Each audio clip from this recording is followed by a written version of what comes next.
Welcome, ladies and gentlemen, to another edition of A Marriage Like That podcast. A podcast where a husband and wife get on the mics and just figure it out, using pop culture as their guide. Alright, I'm your host, the Scene Snob, Mike Kimball, and with me is Mrs. Scene Snob, Mary the Mommy. Hello. I talked over you. You did. Well, I don't know. I could have talked over you. It depends on how you look at it, I guess. That's true. But it's probably, only second episode, so... I know, but I probably should have let you say hello. Gotta learn my pauses. But, how you doing today, Mary? I'm good. How are you doing today, babe? You look amazing. I'm doing great. I got my new Fright Rags t-shirt. I love it. So, Is that Hocus Pocus on it? that is not. That is Halloween 3. That is the outline of Halloween 3. Oh, okay. It looks like 3 witches, so it's just... It's good. the season of the witch. Babe, it's the season of the witch. It's probably one of the best Halloweens other than the first. But I did get my new shirts plural, and I'm very comfortable in them. But Halloween has just passed. It did. It's come and gone. It's a very sad time for me. TV is null and void until December when we go to Christmas movies. You know, no more scary movies on TV. Yep. Nope. No more. I mean, I could tell you that you could technically still watch scary movies outside of October, but I'm not going to remind you of that because Halloween is over. I will watch horror movies whenever I want, but they're not randomly on TV anymore. So that's sad for me, being the big horror movie fan I am. But we did have a pretty good Halloween trick-or-treating, you know, with the kids. And why don't you tell everybody what you went as for Halloween? What I went as for Halloween? Mm-hmm. I went as a mother of a 3-year-old who had to drag her toddler around who didn't want to walk nor be carried simultaneously to each house that we went to during a Wizard of Oz thunderstorm. I was going to say sexy mommy, but that's fine, whatever you say. Again, it depends on your perspective, I guess. It's not so much the fun part of Halloween and all the rain that we got. We had a pretty fun weekend. We did. That's why we put off the podcast until tonight. That's true. And it's going to go up simultaneously with the wrestling podcast tomorrow, so we'll go over it. We had, in our town, the Alamo Draft House was having a very special marathon weekend. For their 10th anniversary. For their 10th anniversary, hosted by the Alamo Film Club, Psycho Cinema, and Still Awesome, which is In the Mouth of Darkness's podcast. Very cool people. Yes, and they threw this on, and with special guest of 9 of his movies, Mr. Matthew Modine, who... Full Metal Modine! Yes, I think Andy from the Film Club would be proud. Thank you. I have to say before we get into it, because I went on Friday night with George, my brother. For the listeners out there, you know who George is. And we saw Full Metal Jacket. Missed Vision Quest, which is a bummer because I love it. Know. Love it. You got to hear Crazy for You in that movie. It's so romantic. But we went Saturday night, and then you went again Sunday. And we're going to get into all that. Yes, we are. But one thing I did want to talk about, because this is a very Modine-tastic podcast, because we're going to be talking about our date night. I forgot how happy Matthew Modine makes me. Agreed. As an actor. Because when we went, I've seen pretty much all his movies. You know, a couple, like we went and saw one that I did not see. Correct. But every time he pops up, I always find myself saying, oh, Matthew Modine's here. Yep. Like, that happened with Stranger Things. That's happened with so many movies, that he's just popped in. And I never knew he was, like, and he was a star of some of them, but it's like, I never knew it, and it was just like, wow. Oh, Matthew Modine. You're, like, happy to see him. He's like that actor you're just happy to see pop in and everything. And so it was very cool for him to come this weekend and host and do Q&As for everything and to meet with the fans and such like that. So George and I went to Full Metal Jacket on Friday. Mm-hmm. But this is the marriage podcast, babe. This isn't correct. the brother podcast. This is not the bro podcast. So I will save my Matthew Modine experience with my brother for another podcast. Perfect. But us, yes, we have to talk about our date night. We do. Our first in a long time. Correct. Because every time it seems like we get a date night, something comes up that we have to do something. We don't have the kids, but we're either too exhausted and we fall asleep, or One of us is sick. one of us is sick, or we have to do something. Correct. Like we're Like responsible have to do something. yeah, and so we don't get a good date night really ever. Mm-mm. But we had a bona fide date night last night Correct. that lasted a long time, Correct. and I'm surprised we made it because we were doing yard work all day Correct. and exhausted Correct. to the point where I was like, I don't even know if I want to go to this. Correct. But you were excited I was very excited. because I got to meet Matthew. That we're buddies now, so I'm Yeah, going to say correct. Matthew. I got to meet Mr. Modine the night before, but you hadn't. So this was your you were going to meet him when we were going to see the first movie, which was and the band played on. Yes. And then we were going to go see it was a double feature night, Mm-hmm. and then we were going to go see Pacific Heights. Pacific Heights, Which I had not seen. which you had before. not seen. Which before we start this, I want to get a review from each of us Okay. on these movies because we each have not seen one of the movies. Correct. Which And is hard to find, to be honest, between the two of us. Having. True, and they're very in line with what we like. Correct. Like, That's and the fair. band played on is like sort of like your type of movie. Mhm. Not saying that I loved it, but it is something that I see you putting on a pedestal. Where with Pacific Heights, it's something I would put on a pedestal and you don't really watch.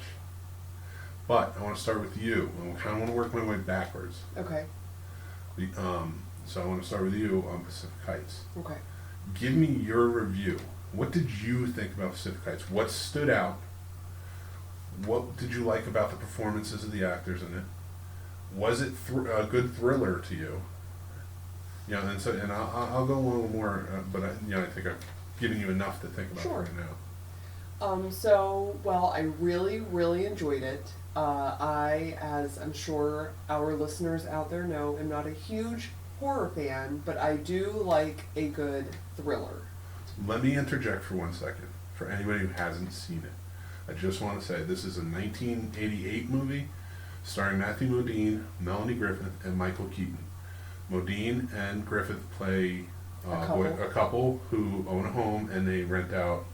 Well, so they just purchased They a did, so large it's- house that would have 2 rental units Yes. and their living space on top. They are not married, No, but they are committed and so they're committed, and so they're going to rent out these units, and they rent one to Michael Keaton, who, as you find out as the movie goes on, is the tenant from hell, and he's got more up his sleeve than he has originally let on. So, leaving it for that, so anybody who hasn't seen it can go back and watch it because I think it's a very good thriller from 1988. Are we doing spoilers of movies from 1988, or can It's not so much as spoilers. I mean, I Well, don't no, care for if you me, give a review that you want to review. So there may be some spoilers there. So if you want to tune out, fine for the review, but it is from 1988, so don't cry about it. Right. Fair. Yeah. No, that's what I'm saying. Right. I mean, I feel like there's been enough time to go and check it out. Although, Yeah. I had never heard of it before I heard about Full Metal Modine, to be honest. That's fair. And there were movies that I was a huge fan of his work that were not on this lineup. But there were a couple. Cutthroat Island was one that neither one of us did go see, that I had No. never heard of, had never seen. Well, you've never, actually, if I can interject again, no, you know what? Let's get through that. I don't want to talk about the movies you said. I want to talk about the movies after because I do want to cover some of them. Okay. And I have some tidbits for you, and I'm sure you have some tidbits for me. So just cover Pacific Heights now, and then I'll do End of Band Play. Okay. So I had never seen Pacific Heights. I will say I would give it probably a 4 out of 5. I really enjoyed it. I will say it was hard to see Michael Keaton as a villain. Although I will give it to him that he played a great villain. There were some looks that he gave and some facial expressions and just the delivery of some of his lines shook me to my core, as a true villain should. The reason I'm hesitant to go full 5 stars is there was some that I just couldn't get over that suspension of disbelief. why wouldn't you call the cops? You know, if you were Melanie Griffith by herself in the house with Michael Keaton because Matthew Modine had a restraining order, if you were in this gigantic house with someone who you know is out to get you, you know, and he leaves this, you know, he leaves this replica of the house in their unit, so he had to. There were times I was just like, why isn't she calling the cops? But again, and not only that, but are the laws actually like that in California? Squatters' rights. Can you just without so If as you soon sign as the if you lease. but did they never actually showed them sign the lease? No, but he says it in the movie. He says but he signed the lease. Okay. So they did sign it. He had I him must have sign missed it. that line. Okay. He had him sign it and then promised that he wouldn't move in before he paid him. Okay. But he signed it. So Okay. once he's in, squatters' rights. So they don't mean once he's physically inside the building. He means once. So No. that You would- have to okay, physically. that I For squatters' missed. rights, you have to physically Okay. be in But with a signed lease. with a signed lease, Okay. and then it is on the. It's on them to go through the court system Correct. to get him evicted. But he screwed him in the beginning when they. When he. Let him set up the phone. Yes, yeah. Right. Well, no, when he at the beginning when the cops came. And they Oh, came in and he shut off everything. He shut everything To off. try and get him out. It's that Unlawful eviction. exactly. Right. You have to go through the process, and Right. because he did that, he had a case. Right. So they couldn't. Right. Yeah. So I thought that, you know, to be honest, as someone who lived in California very briefly, but as a active military personnel, so, you know, no real knowledge of those types of laws, I did find it hard to follow even with the explanation that they gave, you know, as to why the situation was like this. Because it doesn't really seem like it's a nationwide, you know, regular thing that this is how life would work. It's as not far as I everywhere. know. So I did, but however, the performances, you know, Matthew Modine, I thought played an excellent character, you know, who really, you know, at the beginning he was very soft-spoken, you know, loving. They had a wonderful back and forth between the two of them. You know, there was a true connection that you could see, you know, on camera.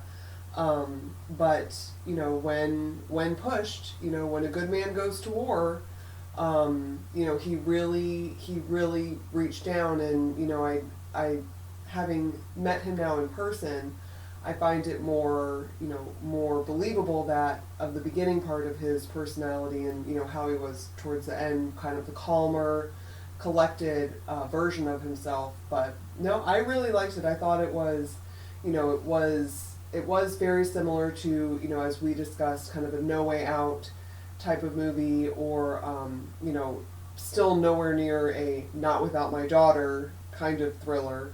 Yeah, I'll take your word for that. I'll take your word. You've never seen that? I did years and years and years ago, but that's not like like I don't consider that. We talked about it last night when it comes to the '80s thrillers. That No Way Out's a good one. Rising Sun. Well, you had never seen No Way Out before I showed it to you either. No, I didn't. What was the one I saw? Presidio, which is the other one with Mark Harmon, Okay. Oh, okay. where it's Mark Sean Harmon. Connery and Mark Right. Harmon in it. And I don't know why I get them mixed up, but I do. I think because they both take place in like San Francisco or something like that. There's yeah. something, The environment might and be it kind of, and they're both like military-esque. right. So like Navy. Right. So like it kind of throws me off. But for me, those there's never been a better time for good thrillers than to me the late '80s and '90s. That saxophone in the background during those Smoky look. smoky looking yeah. scenes. Tell ya. Oh, definitely. But so like when I like watching Pacific Heights, because I haven't seen it in years, so it throws you for a loop. Like I mean, we like even like us, like when they have the miscarriage scene, like we were hit because Right. it's something we have been through. So like it hits you a little bit different. Like and we were talking about that with And the being played on. like you were talking about the band played on, but like you know when we were discussing it, it's like those movies that change for you as you get older and older, and what affects you. And you know, I get to when I do my review of the band played on, I'll say that too. But you know, with Pacific Heights, it is like what affects you as you're going on. Especially being a grown-up, being a renter, or thinking about possibly now with the Airbnb type of situation, and having these different renting, a bit like it was kind of how you say The Shining as an adult scared you more. I feel like if I saw this when I was younger, I don't think it would have scared me as much because I wasn't in that grown-up world of renter versus rentee. I will say this though, Michael Keaton, like you said with his faces, like when he was behind the door at that one point. What about when he was in the car, in the Oh basement? my god, yeah. But just those, he had such a beautiful, creepy vibe to him. He did. And when he wanted, and I think that's what made him actually play Batman so well. True. Is that he could play such a dark figure, even though Right. nobody thought he could play a dark figure. And I think this came out before Batman. I wonder where it landed with Mr. Mom. I'm curious. I will look that up after. What do you mean?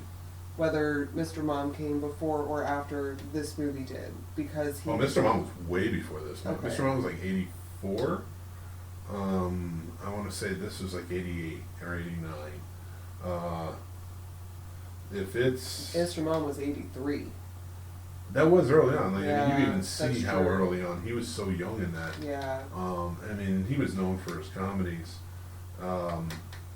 It's just because I feel like, I'm not sure that that it happens so much now, but you always hear about, for example, One Flew Over the Cuckoo's Nest. Nurse Ratched never got another role because she played that one so well. Oh, the And I Pigeonhole. feel like, right.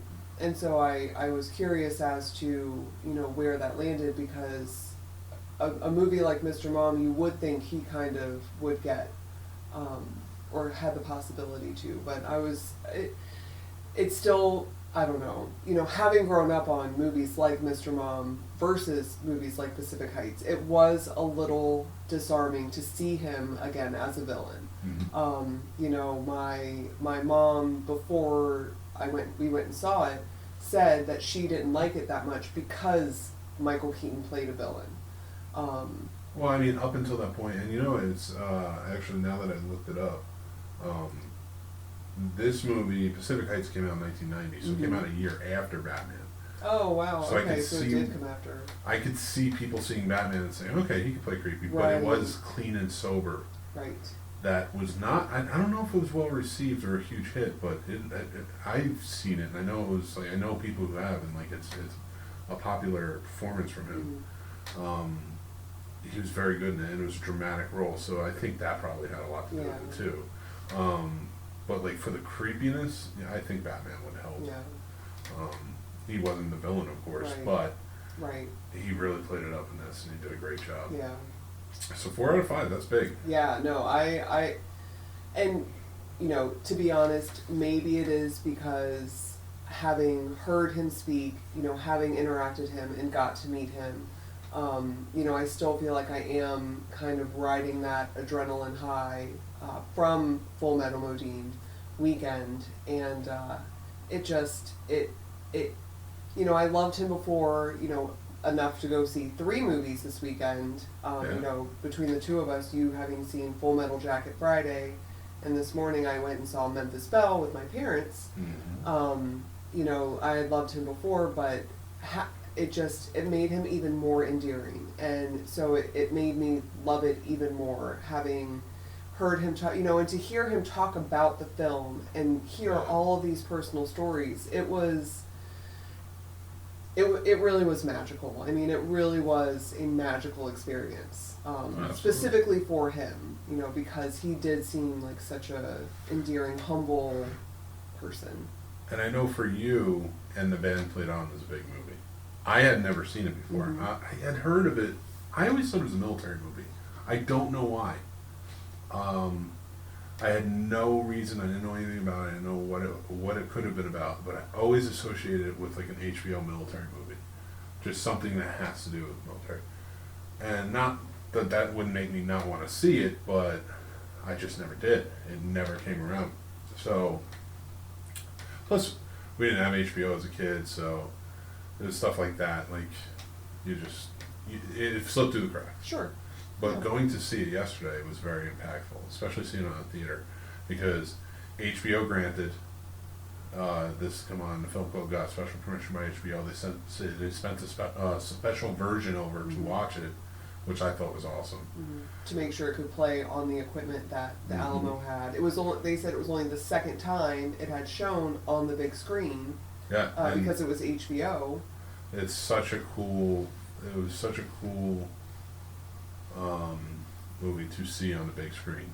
Usually, I'm like, comedies and dramas don't go, to see them on the big screen. Just wait for them. But this was worth it, especially with the impact that we had go on. So, for those of you who don't know, the movie follows Don Francis and other scientists and doctors from the CDC to the French doctors, and that was like Dr. Gallo, and all the ones that investigated AIDS and what caused the AIDS virus. Before and they even connecting knew what it. it was. Before they even knew what AIDS was, Right. they just found it killing gay men, and they don't say it in the movie, but afterwards we knew this growing up and such. It was drug addicts too back then, and they didn't know what it was And killing them. hemophiliacs. Yeah, Is what they call it. hemophiliacs. But that was, they talk about that in the movie.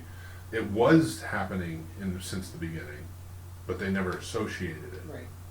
because it was. Well, they didn't know what They it didn't was. know anything And about because it. they weren't dying from this disease, they were dying because their immunity systems were Yeah. compromised. So they were dying of other things, but this was so. They were that- dying of things they shouldn't have died. Correct, died from. exactly. And that's what alerted a lot of these doctors to come out. So it's about these doctors, at the CDC and other medical facilities working together to try and figure out, discover AIDS, and then working together to figure out what causes AIDS. Trying to get the money to Oh, they have to cut through politics so much. to Yeah, I mean, to find stigma. out.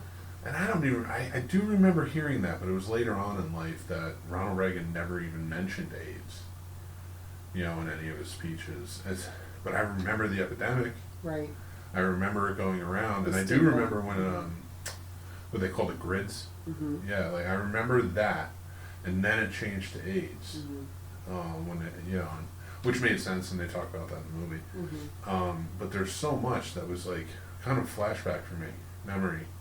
And I'm like, oh, I remember all of this. I remember this happening, and just kind of like how it went about, and like, not the medical research part of it, Right. but when they were showing the newscasts and things like that, and How they stopped letting people take CPR classes because they Yep. thought that you could get it through the dummies. yeah, and I remember all of like the PSAs and stuff that Yeah. came out later, saying you can't get it this way, you can't get it that way, like don't, don't shun people who Right. have AIDS, like, so it was, and that was not nearly enough. Right. I don't want to say, oh yeah, I remember they did a whole big campaign. No, they didn't. Like it was TV And people shows. were still scared because they didn't because the research, facilities and doctors wouldn't get the money that they needed. So they didn't, how could they show and prove, what was the big thing? What can we show? What do we know? What do we think? What can we prove? Yeah. And that was the basis of what money they could get. And, now being a parent, and I talked to my mom a little bit and she said, they did come out with all these PSAs, but how do you know? How it was scary. And being a parent, now possibly liking it to vaccines. How do you know? And especially now, how do you know you can trust them? Not the doctors themselves, but the political side of it, and who's funding what, and what side are we seeing and what are we not seeing. It is really scary. And so to not know that and just to want to protect your children, not really thinking at the expense of, especially seeing the babies, and thinking about the young kids that had this. And we were lucky to meet a gentleman who just celebrated his 40th birthday, who contracted 44th birthday. 44th birthday, who contracted it at 11 years old, and him saying, You know, there were friends he was no longer allowed to have Wasn't slumber allowed to parties. play baseball, got kicked out Right. of school. Like, School. and just this child who has no idea, and kicked out of school because his mother, who didn't really know what was going Right. on, told his teacher. Right. And his teacher went and Yeah. they kicked him out of school. Heartbreaking. We look back at it now, and I always try to keep an open mind when it comes to things of the past, like, because we have so much going on today in the world. They have a where- different lens. Well, not just that, but like we have so much going on in the world today where everybody seems to be pointing fingers and saying you did that in the past, so that's who you were. Oh, If you right. did it when you were 14, that's still who you are at Right. 39, you know, or 40 No or whatever. forgiveness. And you know, people change, and I think a lot of it has to do with young people don't know that they're going to change, and we didn't. And that's not a fault of theirs. That's life. Right. We didn't know we were going to be different. I remember how I was in 2004 and 2000, you know, things like that, and like how I am today, and it's like it's very different. My views, everything. Sure.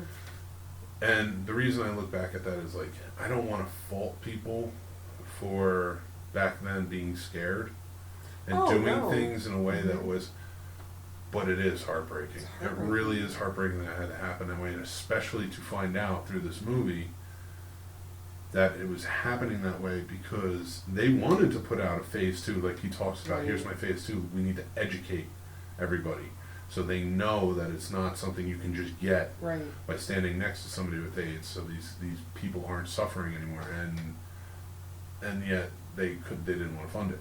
Right. $37 million, but it's Right. it's kind of like the Charlie's War thing at the end when he's like, if we give them $1 million right now to build schools, 9/11 probably wouldn't have happened. You know, is what they were saying in that movie. I don't know. Never seen that movie, so I'm not sure what you're talking about. Well, it's a true. You know, the senator Charlie Wilson, Right. and like how he helped. I don't even honestly. I don't even know the story, to be honest. Like he helped the Afghanis during their war with Russia, you know, and funding them. The U.S. helped fund them, and it was Mhm. him like kind of spearheading it. Right. And then in the end, like when it was over, they were like, if we give them $1 million to help build schools, we'd be their heroes. Right. And Right. everybody was like, well, now we're done. Our job's done. It didn't give them any money, Oh, so they right. suffered. Right. And it's like, no wonder they hate us. Right. You know, no wonder like these organizations took over and such. Like, whereas if we just gave $1 million, and look how much we're spending all the time, and look how much we were spending back then on Star Wars. You know, the billions of dollars for, you know, Reagan with his Star Wars missile defense plan that doesn't work and never did. Right. And $37 million would have educated people on this epidemic. It's still an epidemic, but thankfully there's hopefully a cure around the corner. Right. You know, but like there isn't treatments. You know. Now, thinking about that, you know, on the other hand, you know, I cannot say that I'm a conspiracy theorist. However, I am way more cynical now than I was when I was younger, going back to you saying how you don't think you're going to change, how you think you're going to be one way. And I was the eternal optimist. However, thinking about a cure for AIDS, for cancer, for all of these big, you know, these huge diseases, thinking about our country and big pharma, you know, Well, the opioid crisis. what the opiate, I mean, all You of know, it, caused though. by big pharma. Right? you No, know. but that's what I'm saying. You know, how can I, you know, my own personal opinion, I'm not sure that they would ever come out with a cure, because these pharmaceutical companies give these politicians money, and they can cause. I mean, what was the one? I hope my epitaph doesn't say that I died from red tape. You know, and I feel like that can be applied outside of AIDS to all of these, because, you know, they are making so much money, they are paying to keep people sick. They don't want to heal anyone. What was in that my piece of opinion. garbage?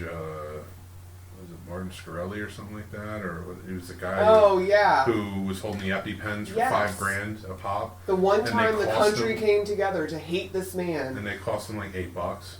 Yeah. You know, each one, and it's like, yeah, $5,000. You know, $5,000. whatever it was. Right. And it's disgusting. It's but, disgusting. you know, you see that, and this movie is very prevalent in that, but it educates too. You know, and it's a good story. It is. It's a heartwarming. heart-wrenching Heart-wrenching. is what I'm looking for. Heart-wrenching story. Not and heartwarming. and to be children to grow up in that, you know, because it really started becoming prevalent in Right. 81, 82 when we were born. Yeah. But then in the 90s and things like that, as we saw it going on, and I don't remember being fearful of it. I just don't. I remember fearing it, like, oh, AIDS is a bad thing. Not saying that I feel like, I just don't know. Like later in life, I knew, you know, a couple of people who had AIDS and it passed away. So to see that, like, it woke me up and like educated me on it. Right. I don't have to be afraid. But Right. by that time, it was kind of known, like, you're not going to get it by hugging somebody with AIDS. Right. So like it didn't bother me at that Right. point. But when I was a kid, I still don't remember fearing it as much. Well, I you remember had a very different upbringing, though. Like, you had real, real environmental fears that you know. Yeah, I think it was because it was mostly known as a gay disease, and I'm not saying that that's the way I thought, but that's what the news was pushing. Gay cancer. I mean, that's what they said. That's what Yeah. they called it. I mean, In you're the movie, right, that's yeah. what they call it. But I don't know that it. I don't know. I don't know why I never feared it. Like, I mean, but you know what it was? I think it did start becoming more of a fear once you heard about blood transfusions. Right. But even then, I never thought I would get a blood transfusion. I was like, Right. what do I need a blood transfusion for? But when and I'm talking a child, Right, you know, I'm talking 8. right. You know, you're not thinking about you're going to get a blood transfusion Right. one day. You're also I not, didn't even know what that was until, I You mean, know. I was very sheltered. and you to don't be even clear, you're not but- even thinking about like who's gay or not. Right. You know, it's not even fully an awareness. Right. Like, you know, Well, it's like the one woman who they asked, they said, has your husband had any sexual experiences with another man? And she was like, well, how can that be? How can two men, yeah. how can two men be together that way? It's That just it was like an something that older couple that just didn't fully Correct. couldn't fathom, back then they couldn't fathom like that being a thing. or how it And would work, right? no, but like, I mean, I was aware of homosexuality, but I just wasn't. I don't know. It wasn't a fear. Right. I guess in a weird way.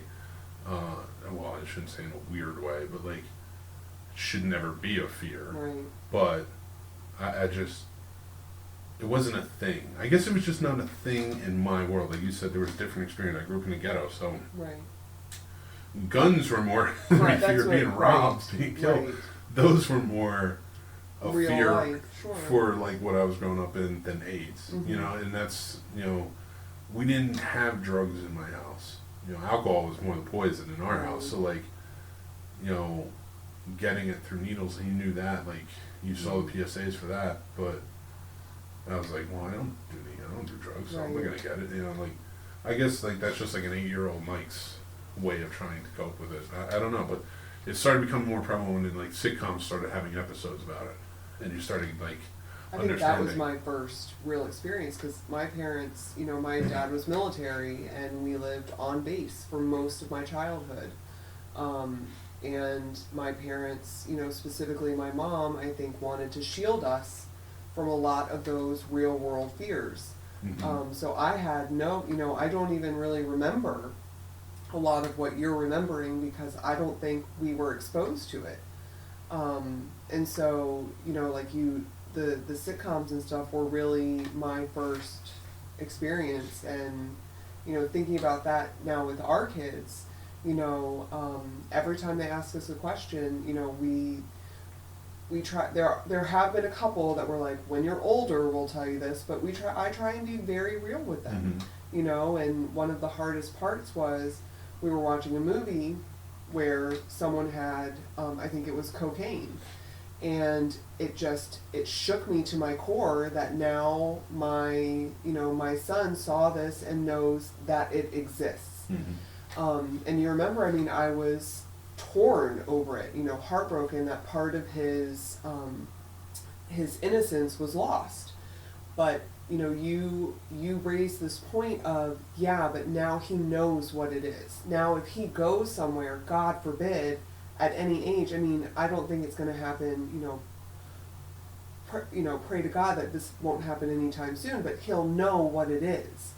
And thinking back to how I was raised, my parents did the best they could, and I have no, issue or qualms with the best that they did at that time.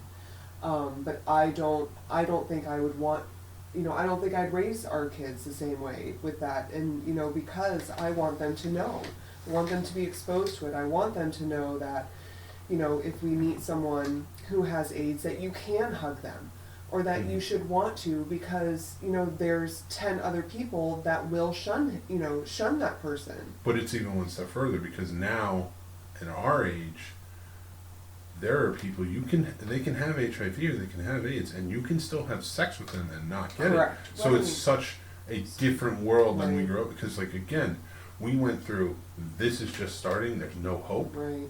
It's taking so many It's a death to, sentence. if you even look at them almost, you're going to be afraid of them, or you should be afraid of them, you'll get it, to, it's not, like when, I think the biggest one that really hit me hardest was when Magic Johnson came out and said he had HIV, because it was like, and I think that was a good thing for our age, because For sure. again, I feel like it's stupid to say it's a good thing, but I'm sad it happened to him. It's an important thing. It's an important thing, because when it happened, it was like, this can happen to anyone. Right. It's not just, which the part in the movie that really was just like, the tainted blood Right. that they were giving out, and they didn't even want to test for Right. it. It was like, oh man, and you see that baby who was the Yes. first case. Proves that you don't.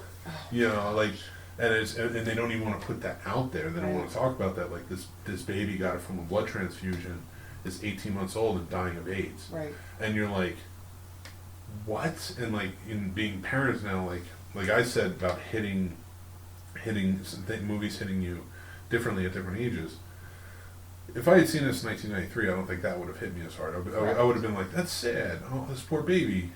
But now it was like, I just wanted to leave, go home, and Right. go Me home to too. the I kids. know. I was like, let's go And get it was Jack. like, forget date night. We Me need to too. go with the kids. And so seeing that was tough. But seeing all of it was tough, and so hard. that hit me hard. The Donnell Logue who was playing was Bobby Campbell, Mhm. who was he called himself the gay cancer poster boy. Mhm. That was tough, especially when he goes, I'm terrified. Right. It's like, I'm Right. scared every day, and he's talking to Richard Gere's character, and that was rough. Yeah. Like, that was sad, and that was towards the beginning. And then the baby hit me hard, and then Matthew Modine's line to that panel of, like, I think it was American Red Cross, things like that, who had the blood, who handled the blood, and they didn't want to test for it because it was too much money. Right. And he's just like, are you kidding me? It was like, how many people have to die? How many lawsuits do you have to have where it's worth spending money to save lives Right. than it is to Right. pay off lawsuits? And like I did not do that line any justice. If you haven't seen it, watch it. You'll see the line, and it's like, Yeah. and I'm it's pretty sure the whole smacks you. theater started applauding. Oh, during at that line, Yeah. It It was smacks you right in the face because he says it perfectly. He lands that line. There's some people who land, there's some actors who have performances where the lines land. Yeah. Like, they have a monologue or something, or just a line that lands that really hits you. And The first that I think of is Jack Nicholson in A Few Good Men, when he says, you can't, to me, it was that level of you can't handle the truth, where it just shakes you.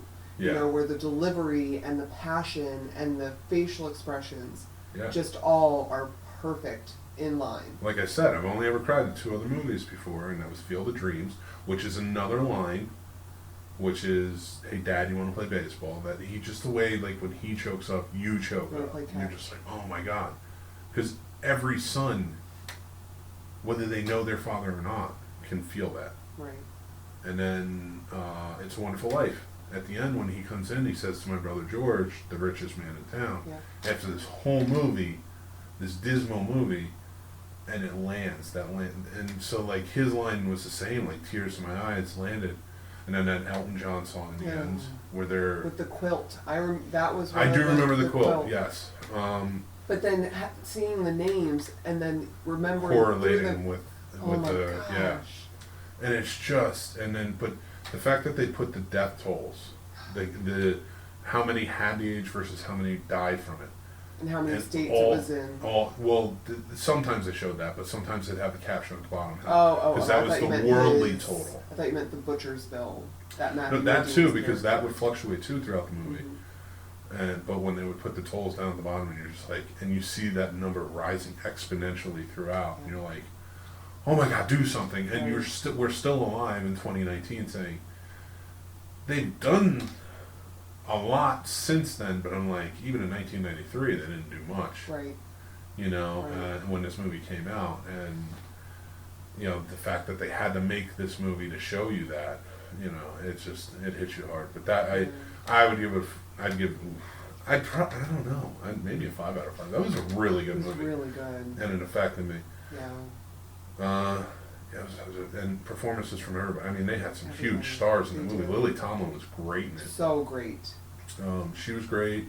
Steve Martin played a really good role of the desperate brother who doesn't want to believe his brother had secrets. Right. And, And had could this have had secret his, yeah, specifically. been gay. He did. Right. He was like, nothing will ever make me believe that. Right. And then they call the doctor. Oh, well, they call the repairman, and it's the doctor. Yeah. And he's like, "Yeah, secret doctor." Oh, he plays that brother part well. Yeah. And it's such a short role, but it was impactful. Everything was Right. impactful. Everybody did a great job. Richard Mauser, who played he had the beard. Mhm. He's in one of my favorite movies, Mhm. The Thing, but he also played the dad in License to Drive, and Right. just tons of stuff. But you're missing a big one. What about Alan Alda's performance? I Well, I was getting that a little bit. Yeah. I wanted to give Richard Mauser his due because he played the one that went out and interviewed the veteran, Right. and how the veteran was just out. He was just so like could not handle what was happening to him, Right. and he just had to be. He was interviewing him, but just had to be there for him. Like Right. there was nobody else there for him, Right. and I thought he did a fantastic job. And he was the one that correlated it's a sexually transmitted disease. Right. So like the whole movie, but yeah, Alan Alda plays such a bad guy in it. I would spit in his for a short amount of time from every time I watch it.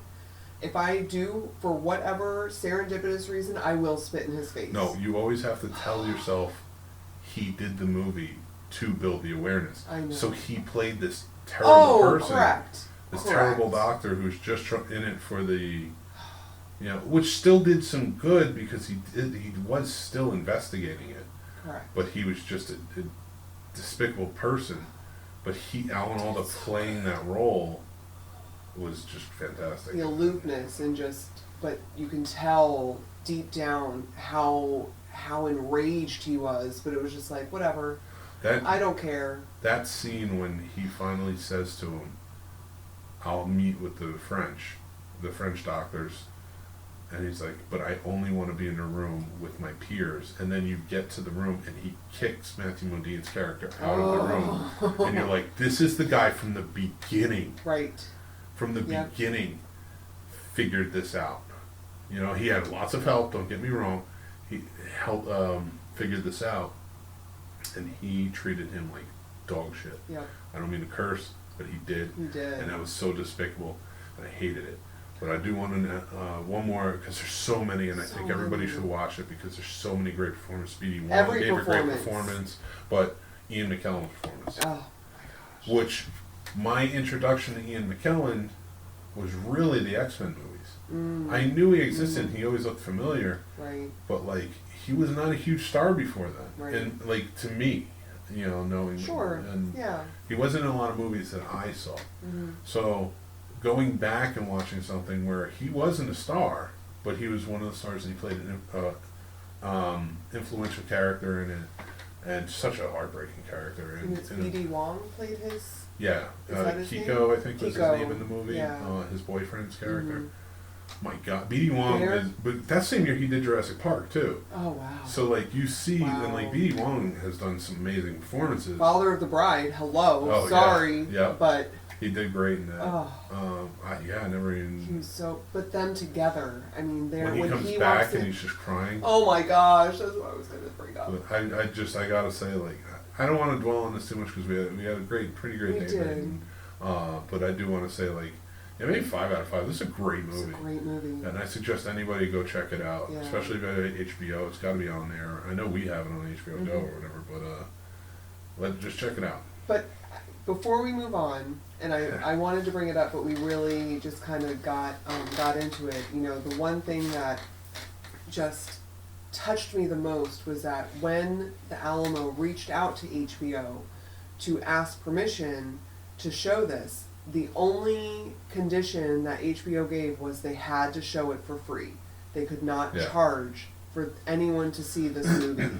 And to me, you know, when we were purchasing the tickets, I was like, oh, you know, in my head I was like, oh, that's weird. This one's free. And I thought, I was like, well, you know, I can see why. Like, such an impactful movie. I had seen it a number of times before, but to find out that it was a requirement, you know, from HBO, that it wasn't just the Alamo making it, I just was blown away. So huge respect And out to to s- HBO. And to send a special version of it To be able so to it will play. work. Amazing. I mean, and say this is free, you know, and Yeah. that is fantastic. I give a lot of credit to HBO for that. Especially with other services now, you know, Mhm. stopping the showing of a lot of movies or shows from Yeah. our history, you know, because of monetary reasons and holding on to that power.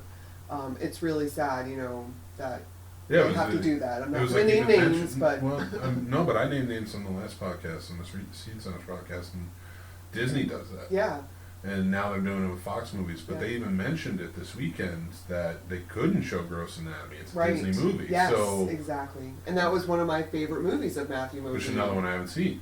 We'll- But it we'll has watch Christine it. Lottie Yeah. in it, and for some reason, I loved her on the show Jack and Bobby, which was a 1-season show. She was great in this. We'll have to watch So it. I'll Stay check it tuned out. for Mike's review. Yeah, we'll come back with that one. But no, they did a great job, and they did a great job putting everything together, They did. like giving them the key to the Alamo. Yes. Yeah, a that little was time pretty before, cool. a little time after, and he Yeah. just And he was very Yes. impactful in a lot he talked about too. Like Yes. Matthew Modine, like you learned a lot about him. He's a very humble, sweet man. very passionate, a huge activist for a number of platforms. You know, that especially women's protection on Correct. film sets In and the things film like that, industry. and in the film industry. And then he's very big on, you know, not having, you know, keeping women from having that stigma after sexually assaulted. Like men don't have that stigma. And he mentioned that a lot. Like, yeah, you know, you can have a guy, you can have the comeback story of the drug addict actor. He didn't mention any names or anything, Right. but he's like, you can have that big comeback story from them, and then, oh yeah, we all feel good, and then this woman who was taken advantage of has like a scarlet letter on her, and it's not her fault in any way, shape, or form. to begin with, right? Yeah, and, Yeah. and so yeah, he talked a lot about that, and that was really cool to hear, and It especially was. that was his platform. I never knew he ran for SAG president. I never knew that. That's like a coveted role. That's a Yeah. political role in Hollywood, and the fact that he ran on that platform, like we need more protection, Right. especially for sexual assault, and on both sides, but mostly for women. Sure. And the fact that he said on both sides, Yeah. you know, he was aware enough to know that it isn't just women. Yeah. So So like that was very cool, I thought, and Yeah. An environmentalist, you know, he Mhm. made a number of points about, you know, doing at least one thing for the environment. I was very impressed. I mean, Yeah. I loved him before then, but I hate to tell you, babe, but I fell in love with him even more.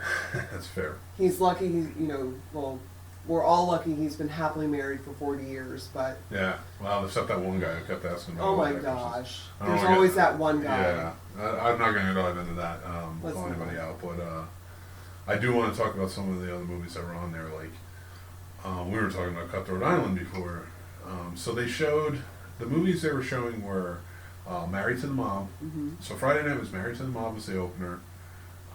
We didn't go see that. I would have liked to. I liked Married to the Mob. I've never seen that either. We should check it out. It's good. Yeah. It's a good movie. Oh, I love Michelle Pfeiffer. He so. plays kind of a Yeah. fish out of a water, like in Okay. over his head, married to a woman who is connected to the mob, Okay.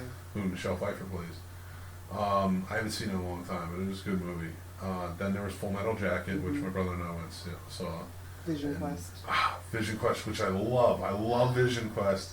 And when I saw they had it, it was a Psycho Cinema showing, I wanted to go, but I needed, my brother and I, that's our movie. Yeah.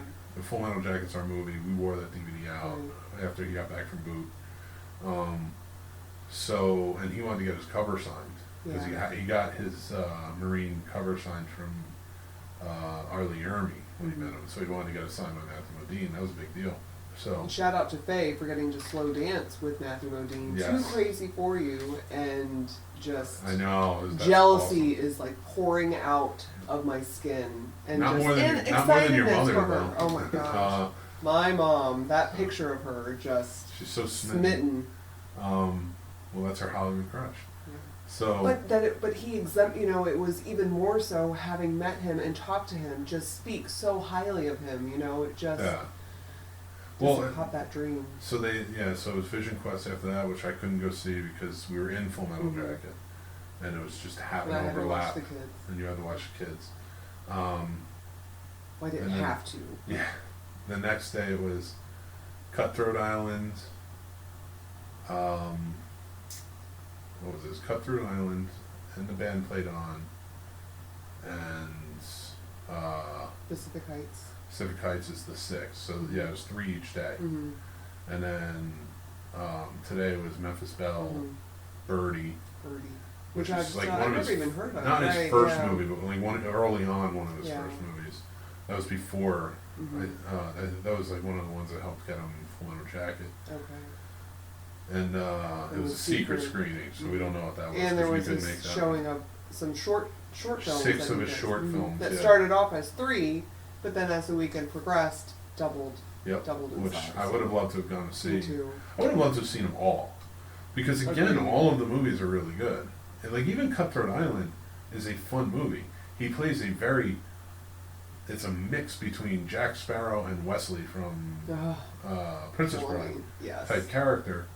I would let him wash my feet any day of the week. Yeah. I'll have to say. Well, that's the thing. Like Cutthroat Island, that was the movie that kind of tanked his career a little bit, in a way. Like And he said I will tell you, He was up for it. He was and like- he made a comment. He's like, "Don't knock Cutthroat Island. I wanted to make that movie. I loved it." Yeah. He's like, "That movie doesn't get the props it deserves." Like he still will defend it, which I love. but I think that was it's not the movie that's bad. It was the timing. I think that was bad. It was just a moment. I want to say that came out around the time of Waterworld. Oh, And the gosh. reason I bring that up is, if I'm correct, if I'm remembering it correctly, Waterworld tanked. Waterworld was a disaster. It's because that's a good movie too, but the budget was just inflated and so much went wrong, and a hurricane completely destroyed the set, so they had to redo everything. So it was I don't want to get too far into Waterworld, but that's kind of like what happened there. But I want to say like this being a pirate-esque movie, pirate-esque, it's a pirate movie. Legitimately Came out. It came out around the same time, and I think it was just those movies weren't doing well at that Right. time. Because if I remember correctly, hold on, let me look up the year it came out. I hate doing this. And usually I make my wife talk, but. But then you just cut me off and interject, if you will. No, but but going back on loving all of the movies. My mom and I were talking, and she said she made a good point, and because I was also looking at his whole history of films, and Bye Bye Love was another one that I loved him in. Didn't play that upstanding of a character, but Gross Anatomy, Full Metal Jacket, like all of these movies. And we were talking, and she said, generally you fall in love with a character, you know, you fall in love with the Mr. Darcy, or you know, all of these heroic, masculine, you know, whatever it is that you're looking for, men in these characters. But with Matthew Modine, you fall in love with him. You know, it was never really the character that was endearing or that, you know, got you in the gut. It was him and his performance, and I think that was even more solidified after this weekend, and hearing him, you know, share these stories and, you know, get flustered and not apologize for not remembering, you know, a word he was thinking of, or, you know, having to feel like this, you know, just like this super important, you know, all-knowing person who's been around forever, who has just a remarkable career. And I really can't wait to see, you know, what's ahead, and look back on the ones that I missed, that he was in, and just, I think it's really going to change the trajectory of what I've seen and what I haven't seen. It does make an impact when you meet certain actors. One way or the other. And I feel like I'm not name dropping anybody. I'm not saying anything, and I'm not trying to toot my own horn, but like when working in the film industry, meeting certain actors, and if they're really cool, you like wanted to see everything they were. Right. And if they weren't so cool, like you never really gave another shot. Even if you loved the movie, you know, I will name drop. There was the Kennedy Center Honors where Shirley MacLaine was one of the recipients. And, you know, I grew up on Shirley MacLaine movies. I could not wait just to thank her, you know, for everything that she's put out, for sharing, you know, her talent and her time, and just, you know, this incredible gift that she had. And she brushed off every single person that came up to her, and it was really disheartening, you know, like we were the ones who, you know, who kept coming to see you and, you know, wanted more from you. Now, on the other hand, having said that just now, you know, it doesn't give me the right access to her. You know, she absolutely has that right to keep to herself and to have her own personal time and her own personal space, but it just was, you know, it was heartbreaking. But then to see, you know, to have met Brendan Urie from Panic at the Disco, him singing a Billy Joel song, and then having to be like, how was it? I was so nervous, and just, you know, I'm like, dude, you're in Panic at the Disco. What are you talking about? It is different worlds, but I think that when it comes to, like, again, I don't want to really name drop or anything, but there are certain celebrities you meet that just, like, when it turns you off, like, there's certain movies I won't watch by certain actors that, like, I've met that, to me, was just kind of like, you ruined it. Yeah, you ruined it. Even if you're, I know you'll give an amazing performance, right. You ruined it. Yeah. And I that's sad. It really is, because, I mean, listen, there are some that I've met that I'll still watch their movies, right. because they're going to give great performances. But like, but to get back on point, Matthew Modine was one of those ones where it's like, if I missed one of his movies, I want to go back and rewatch it, because I forgot how, like, almost influential. Because like with Cutthroat Island, his career kind of dipped, not in a way where he wasn't working, right? But it was like that was his first. Like, he started movies, and it made sense. Like, every movie that came before Cutthroat Island, it was like, I could see you in that. Yeah, this is your movie. Like, yeah, this is a Matthew Modine movie. Right. And then Cutthroat Island, even though he was great in it, and I love that movie, it flopped, so by industry standards, it's like, he's not a bankable star. And it's like, so he went back to making movies that, yeah, Matthew Modine will be in. Which to me is ridiculous, because he talked about Robin Hood, Prince of Thieves, and how he was up for that role, and Kevin Costner got it, and he really wanted that role. Right. Like, he was all about it. Right. And Kevin Costner had gotten the role, of course. That's kind of what it was. But when he said that, I was like, that would have been a way different movie, and I think I would have liked it more. And I love that movie. But I think I would have liked Prince of Thieves more with Matthew Modine. But you find that, like, an example of that for me too was Guardians of the Galaxy. When you saw that with Chris Pratt, you're like, nobody could do this role. And then you find out that Glenn Howerton, the guy who played Dennis on It's Always Sunny in Philadelphia, was up for that role against Chris Pratt. And I heard that and I'm like, oh yeah, there is somebody who could have done that role. He would have nailed it. Right. He would have been perfect too. Right. But it's also hard to imagine once they've already done it, you know. But talking about Robin Hood, Prince of Thieves, I loved that movie. Hello, everything I do, I'll do it for you. Yeah. But you know, I only saw Kevin Costner as like, you know, Bull Durham, or like, you know, these kind of always a little tipsy, has a beer in his hand, you know, kind of characters. So I did feel like, and even, you know, he said at the beginning he kind of had this accent, but then throughout the movie it was just like, forget it. You know, but I still love that movie, and while I can't really imagine what it would have been like for anybody else to have played him, I do think that obviously Matthew Modine would have blown it out of the water. Knowing what he can do, correct. Watching the movies that you see with him, especially this weekend, seeing so many, yeah, he could have definitely. And you know, it also, having seen Memphis Belle today, it even solidified that more because his character, and it had been a little while since I've seen Memphis Belle. We watched that with my dad all the time. I mean, the first duty station my father was in the Air Force was in, you know, the 8th Air Force, which was the squadron that they were in that movie. But you know, Matthew Modine's character was the captain of the plane, and he was in charge of all these men, their lives, you know, the outcome of, you know, what could happen, and the seriousness and just the brevity of that just seeped out of his pores. I mean, and having seen him in, you know, Full Metal Jacket and Gross Anatomy, and, you know, just this weekend, even more so than And the Band Played On, because he was more passionate and outspoken.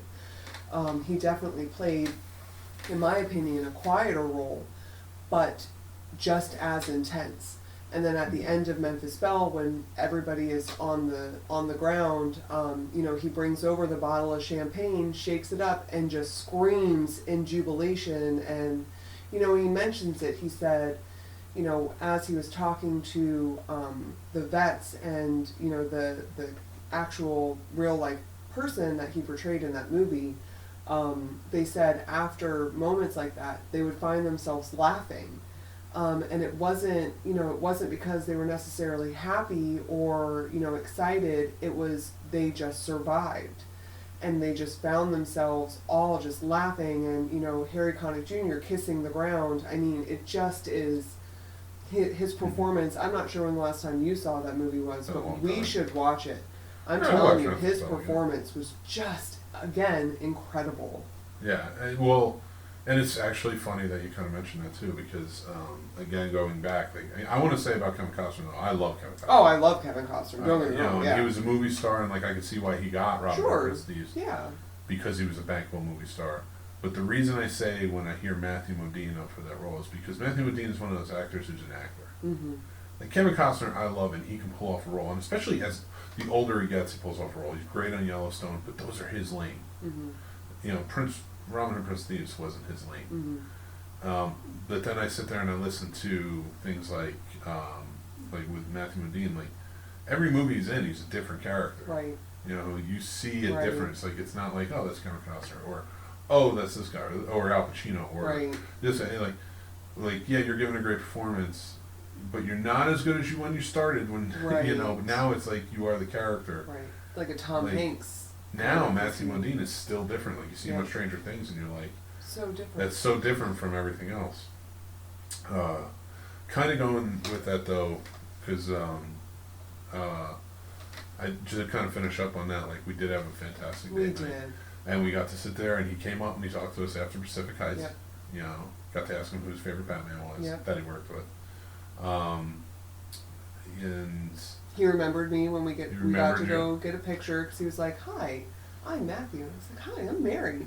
It's like, "You asked me a question," and I swear, I was wearing a red sweater, and I know my face turned the same red, because I was like, "Yes, I did." Yep. And it was fun because we all, like, I got to ask him a question for Full Metal. Mm-hmm. And I got compliments on the question, which Mhm. that was nice to hear. Like I Yeah. feel like I'm boasting, but I'm not trying to. It's It's more exciting though. more pride and excitement than Right. anything. But and then you guys asked him a very Mhm. good question, and he remembered you from that. And then after the Batman trivia I Mhm. had given him, that he was in 2 movies with 2 different Batmen, Right. and Hans Zimmer did the score for both those movies, and he liked that, and he mentioned it again going down the line. I thought that was pretty cool of him to call back. So what that said to me was that he does pay attention to Right. what everybody's saying. Yep. You know, he pays attention to his fans, and Yeah. that's an awesome thing. It And is. it was awesome that we got to have a nice night together, Yeah. a date night. You know, where we got to just connect and Yeah. be lovey and not have to kind of shun any responsibilities at the moment Right. because the kids with the parents. Mhm. So that was pretty much a good win, and I want another one now. Yeah, right. But you know, and So Matthew, let us know the next time you're going to be in Winchester. yeah, right. But yeah, so I kind of want to end things there. I wanted to talk about our date night, and you know, it's a bit of a different episode, but I kind of like this. I kind of like the reviewing different movies we haven't Yeah. seen that each person kind of likes. Right. We had talked about doing something like this. I mean, it's fun to change it up a little bit. That might be a format thing that I want to add to it. Yeah. I like that. We'll talk about this in post-production. Yeah. All That's right. a word, right? Yeah. Well, that was all right. With that being said, I think we should wrap things up. So Yeah. I'm gonna go from there and say, "I love you, my dear," I love you. and let's. So everybody start following us on the podcast is a Marriage Like That podcast. Mhm. We are on the Scene Snobs channel on YouTube Mhm. or on SoundCloud. Mhm. So you can download us, or you know, you can go watch the video cards. It's not really a video, but listen to us on YouTube. Follow us I'm on Instagram and Twitter at the Scene Snob. I have a page on Facebook, the Scene Snobs.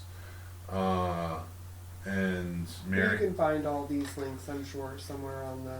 Well, yeah, the number one thing is go to the website, thescenesnobs.com. So scenesnobs.com, that's where this show is. Our other, you know, my other shows are on there. And follow Mary at Twitter and Instagram at Mary the Mommy. Yeah. So Straight out of nap time. straight out of nap time. So thanks for listening, and we'll talk to you next week. Full Metal Modine! Ooh, that was a loud one.